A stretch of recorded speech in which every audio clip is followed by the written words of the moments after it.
আসসালামু আলাইকুম ওরহমতুল্লাহ।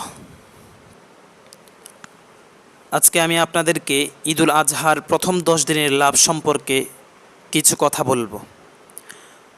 রাসূল সাল্লাল্লাহু আলাইহি ওয়াসাল্লাম বলেন, ইবাদতের জন্যে ঈদুল আজহার প্রথম 10 দিনের চেয়ে ভালো কোনো সময় নেই।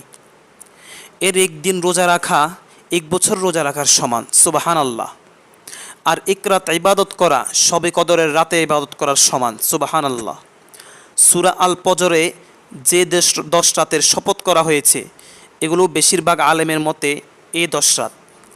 বিশেষ করে আরাফার দিন আর আরাফা ও ঈদের মধ্যকার রাতগুলো আবার আলাদা মর্যাদাপূর্ণ।